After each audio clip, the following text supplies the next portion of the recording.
부부 상담할 때 이제 가족 체계적 입장으로 부부 폭력이 일어난 것들을 어떻게 체계적 관점으로 문제를 보는가, 이거를 이제 한번 그림을 그려볼게요. 우선은 부부 폭력으로 폭력이 신고가 되어서 일단 의뢰가 됐어요. 부부 상담이. 그러면 이 내담자 문제 이해를 체계적 입장에서는 이제 이렇게 좀 적은 거죠. 우선은 가족 체계적 입장에서 내담자 문제에 대한 어떤 이해 및 내담자 문제 분석이죠.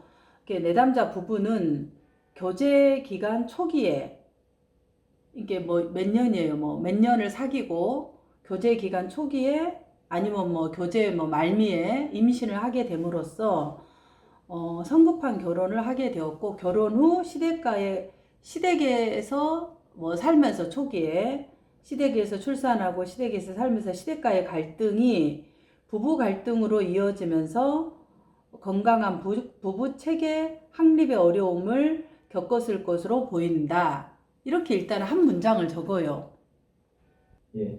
그러면 그 부분을 이제 뭐 결혼 후 시댁에서 한 뭐 이렇게 초기 살게 되면서 어쨌든 혼자서 그 아이 양육을 해야 되는 것에 이제 독박 육아를 한 거죠. 독박 육아를 하게 되면서 뭐 이렇게 건강한 부부 체계 확립이 어려울 것으로 보였다. 이 부분은 가족생활 주기상, 그래서 가족생활 주기를 이렇게 적는 거예요. 이게 가족생활 주기라는 게 성장 발달 주기보다 가족 체계적 입장에서는 가족생활 주기죠. 그래서 가족생활 주기상 어떤 발달 단계에 있나요? 가족 체계에서는 이제 가족생활 주기상 신혼기가 있고, 그 다음 자녀 양육기가 있고, 뭐 여러 가지 이런 단계가 있잖아요. 근데 사실은 신혼기를 거치면서 자녀 양육기를 해야 되는데, 이 부분은 가족생활 주기상 신혼 부부의 그런 길을 거치지 않고 바로 긴 자녀 양육기로 결혼과 동시에 출산을 하면서 사실은 이 자녀 양육기에 도래함으로써 부부가 함께 뭐한가요? 자녀 양육기에서는 가사노동과 자녀 양육에 협력해야 될 시기죠. 자녀 양육에는. 그런데 아내가 자녀 양육을 도맡아서 하고 있고, 또 아내는 이런 과도한 양육 스트레스에다가 남편의 멋으로 이제 이렇게 있었는데, 남편은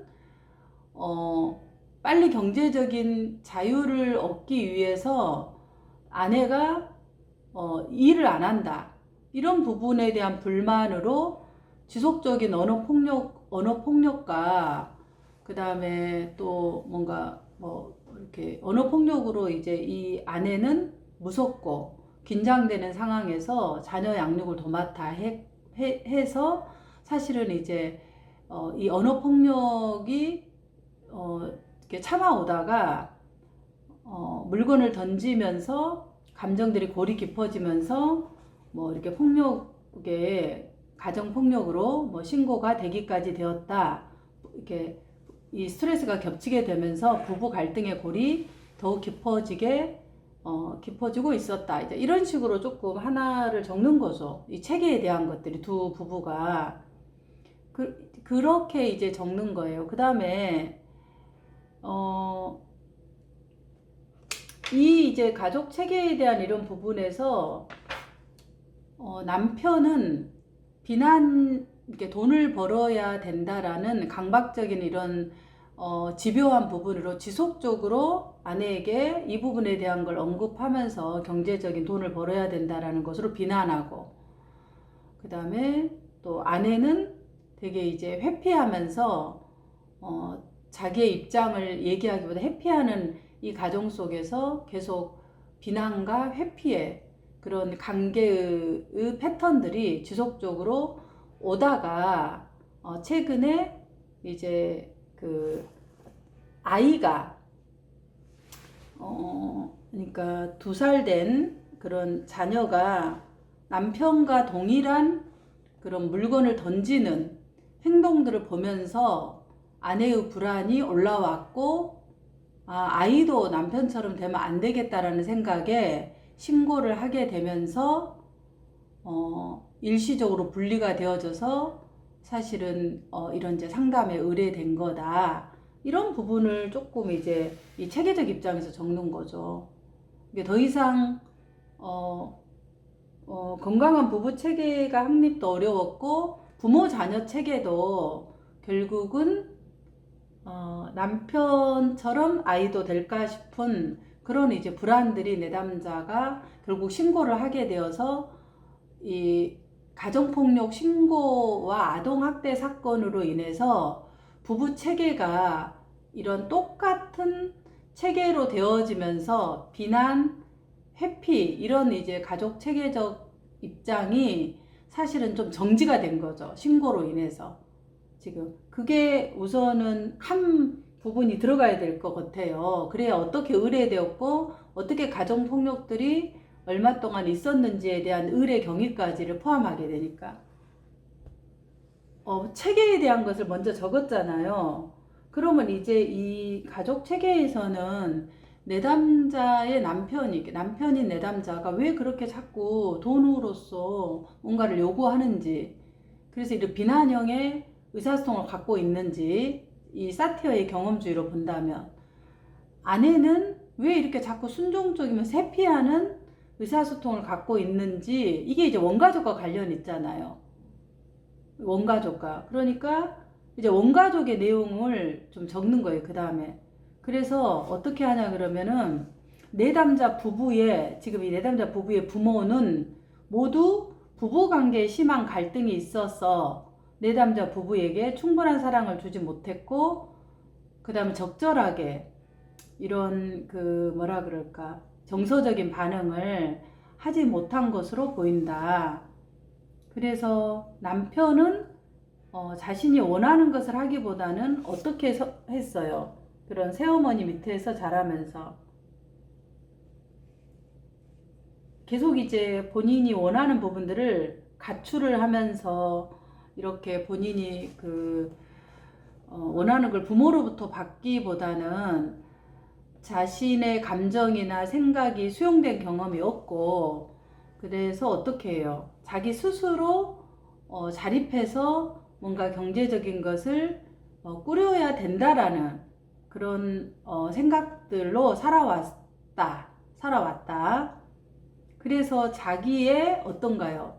이 사티어에서는 낮은 자존감이 이러한 낮은 비일치적인 의사소통을 형성한다고 얘기를 하죠. 그래서 그런 열등한 자기를 형성하고 낮은 자존감을 형성하였을 것으로 보인다. 그래서 이제 계속 비난하면서 본인이 이렇게 이제 살아온 거를 얘기를 하는 거죠. 남편은 본인이 이제 이런 아주 어릴 때 초등학교 저학년 때 부모의 이혼으로 새어머니의 그런 성장 과정에서 부모에게 사랑받고 인정받기 위해서 본인 스스로가 어떤 의사소통 방식을 취했을 것이다. 본인이 뭔가를 이제 통제적인 아빠 밑에서 자라면서 본인이 이런 비난형의 의사소통, 당신들이 이렇게 안 해줘서 내가 이렇게 된 거다. 그러면서 이제 뭔가를 비난을 하는 거잖아요. 비난형의 의사소통으로 취하게 된 것으로 보인다. 이렇게 해서 이제 좀 적고, 이건 이제 만약 원가족의 좀 내용을 좀 더 탐색한 후에 이제 좀 다시 수정을 하면 돼요. 어쨌든 기본 고대는 그런 게 들어간다는 거죠. 그 다음에 아내는 성장하면서 역시 부모에게 충분하게 돌봄을 받지 못하고 건강하게 어때요? 의존할 수 있는 상황이 아니었죠. 그래서 역시 아내도 어린 시절 유아기 때 모가 외도를 하고 부모가 이혼을 하게 되면서 어때요? 할머니, 고모 집에 살고 아버지, 오빠 이렇게 이제 계속 양육 환경이 이렇게 이동되어졌죠. 안전하게 가정에서 지지받고 수용받는 경험이 부족했다는 거죠. 그래서 항상 이제 외로움을 느끼고 낮은 자존감을 형성했을 것으로 보인다. 그리고 이제 어떤 것이 아내에게는 있을 수 있냐면은 어머니의 외도, 그 다음에 부모의 이혼, 이런 부분들이 있어서 아내에게는 남편의 외도가 굉장히 큰 어렸을 때 그런 상처를 자극했을 것으로 보여지고, 이것이 이제 이 아내에게 있어서 더 이상 남편의 이런 태도가 지속적으로 언어폭력도 있으면서 이렇게 있다면은 현재 가족을 유지하지 않고 이혼의 생각까지 하게 되면서 아내는 이제 해유형의 의사소통에서 어때요? 사실 신고를 하게 되고 이혼을 결심하는 그런 부분까지 있게 되는 것이 본인이 원하는 것들을 표현하게 되는 그런 방식으로 변화되고 있는 것으로 보여진다. 이렇게. 그래서 이제 이렇게 각각 적잖아요. 부모, 이게 남편과 아내의 부분을 적고 나서 그 다음에는 다시 부부 상호작용 패턴을 보면 이제 이걸 다시 한번 해주는 거예요. 어떻게? 남편이 아내를 비난해. 그러면 남편은 감정 반사 행동을 어때요? 폭언을 하고 위협적으로 하는 거죠. 그러면 아내는 입을 다물고 뭐 회피하고 그 자리를 피해버린다든지 계속 거리두기를 하는 거죠. 그래서 반응하지 않는 아내를 보면서 남편은 뭔가 이야기를 하면서 즉각적인 행동의 수정을 요구하는데, 아내가 남편의 기대처럼 되지 않을 때 남편은 화가 촉발되어지고, 그래서 이제 이런 뭐라 그럴까, 패턴이, 순환적인 상호작용 패턴이 형성하면서 형성하고 있는 것으로 보여진다.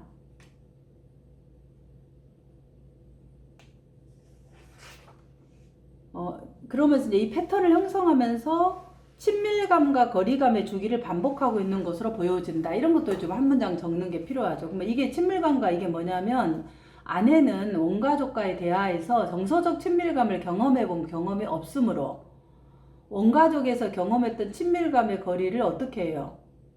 계속 이제 거리두기를 하는 거예요. 이 지금 왜 이 사람이 이렇게 수능적이냐, 이 말은 원가족에서 뭔가 본인이 이렇게 그 친밀감에 대한 부분을 본인이 말을 안 하면서 계속 이제 있게 되는 거죠. 그런데 남편은 또 원가족과의 대화에서 정서적 친밀감을 역시 경험해 본 경험이 없으므로 남편은 어떻게 하나요? 남편은 일과 삼각관계를 맺죠. 일과 삼각관계를 맺음으로써 계속 이제 이 불안들을 이렇게 그 일로서 이렇게 다루는 부분들이 있고, 일에 몰두함으로써 하루에 뭐 20시간, 18시간, 16 일에 몰두함으로써 이 부부의 갈등의 불안을 회피하고 있는 것으로 보는 거죠.